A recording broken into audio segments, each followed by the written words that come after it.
Ladies and gentlemen, welcome to MetrObelisk Radio. Today we are going to be looking at Terminator 2 Judgment Day. Now this is that Terminator movie that everyone, including their grandmother, just goes on and on and on about how this was the last great Terminator movie, how there hasn't been any good Terminator movie since 1991, blah, blah, blah, blah, blah. Now, what I want to look at for this movie is, does it deserve all the hype that it has received since 91?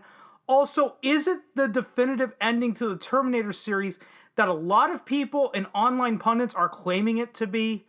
Now, before we get started, remember to follow the blog, MetrObeliskRadio.blogspot.com, where you can stay up to date on all MetrObelisk Radio uploads, no matter if they're exclusive to the platform that you are currently watching or listening to this on.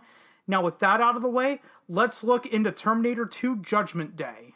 Now, as always with these episodes, we start off by looking at the creative team. Now, this movie was directed by James Cameron, and this would be the last Terminator movie that he would direct as of the recording of this episode. And he's directed other movies such as The Abyss, Titanic, Avatar, True Lies, and Aliens. We already covered that. Now, the writers on this movie would be, James Cameron. He's written a lot of stuff that he's directed, but the other movies that he had a hand in writing were Rambo First Blood Part 2, Strange Days with Ralph Fiennes and Angela Bassett, directed by his second ex-wife, Catherine Bigelow, and Alita Battle Angel with Christoph Waltz and Rosa Salazar.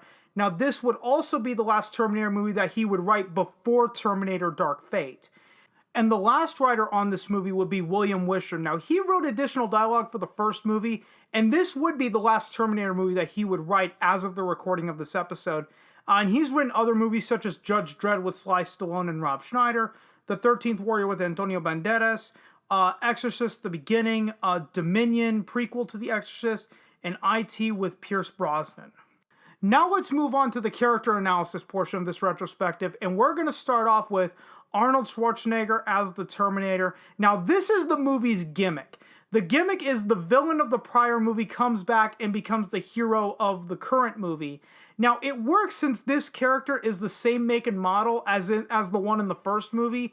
The only difference is, instead of trying to kill John Connor, he's sent back to protect him.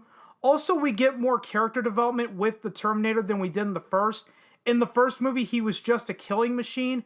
In this movie, Arnold's Terminator is trying to learn what it means to be, quote-unquote, more human. And this also works because Arnold is playing a completely different character than he was in the first movie, quite clearly. Since he's not trying to kill John Connor, he's sent back to protect him. He's just the same make and model as the first Terminator, but this is one that's been reprogrammed. Now, before I drag on for too long, let's get on to Linda Hamilton as Sarah Connor. Now, she comes back in this movie.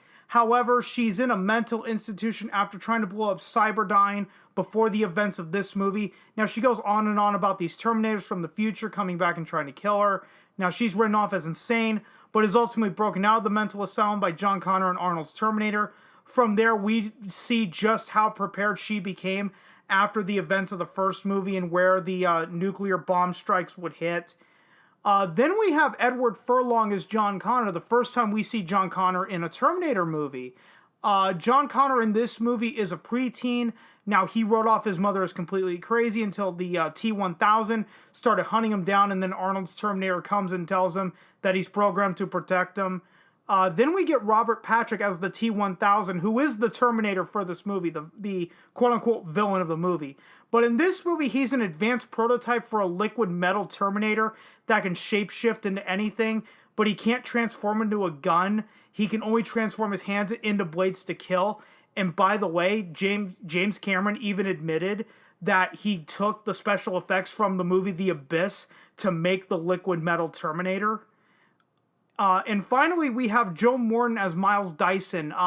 He's the developer of the microprocessor that's in all of the Terminators in the future. Now, I said in my 12 Monkeys retrospective that the Terminator franchise played with the idea of the time travel in the movie only exists because something from the future was supposed to create that present where the time travel exists. Someone from the future is supposed to go back to the past and do something that creates that future where the time travel is even possible. And if you have not seen my 12 Monkeys episode, I will link to that in the description on whatever platform that you are currently watching this on. And this is the first movie where we really see that. Miles Dyson has the arm from the end of the first Terminator movie, along with the broken microprocessing chip. Now, from the broken microprocessing chip, he was able to create the very same microprocessor that would be in all Terminator units. And that's why I bring up this character in the character analysis portion and not really the narrative. Now let's get on to the narrative analysis portion of this episode. Now, this movie has the same premise as the first movie. A robot hitman from the future comes back in time to assassinate the leader of the human resistance when he is a child. So the human resistance sends someone back to protect the leader of the human resistance from this robot hitman known as a Terminator. Now, the big difference between this movie and the first one is the fact that a Terminator is sent back in time to protect John Connor instead of a human like Kyle Reese. Now, where this movie sets itself apart from the first movie, even though it has the same premise, is that the genre changed. Instead of being a horror movie, it's more of an action movie. Now, why would they have such a genre change? Because the first movie exhausted all the horror that you could muster out of a cybernetic human coming back from the future to kill you. If they try to sell the same movie twice, it's not going to work. If the second movie was going to be a horror movie, the filmmakers were going to have to try to one-up the scares from the first one, and my opinion, good luck with that. Now, a lot of people go on and on and on and on about how this movie ended the Terminator franchise and that it was a perfect ending and every sequel after this was just a cash grab. I'm here to tell you that popular opinion for this movie is dead fucking wrong. At the end of the movie, Judgment Day apparently gets prevented by not only destroying the arm and microchip from the first movie, but also Arnold's Terminator sacrificing himself. Now, here's the problem with the perfect ending theory. Why did John Connor not disappear at the end of the movie? Now, I brought this up a couple minutes ago that this movie shares the same theory as 12 Monkeys with regards to time travel, and this is another big one. If John and Sarah Connor had successfully prevented Judgment Day from happening, then there would be no reason for the time travel to exist in these movies. Meaning, Kyle Reese never comes back to 1984 and knocks up Sarah Connor with John, the leader of the human resistance. The fact that John Connor never disappeared before Sarah's eyes, and on top of that, the timeline not changing signaled that this was not the end. Judgment Day still happened. It merely just got delayed. Instead of it happening in 1997, it happened in some other future year. If anyone listening to this now is still saying that Terminator 2 had a perfect ending and all the sequels were nothing but cash grabs, I have one question for you. Why do you expect me to throw out the movie's logic with regards to time travel out the window? If this is a definitive ending, then that means James Cameron doesn't understand his own logic and storytelling, and it also means he's a really shitty writer.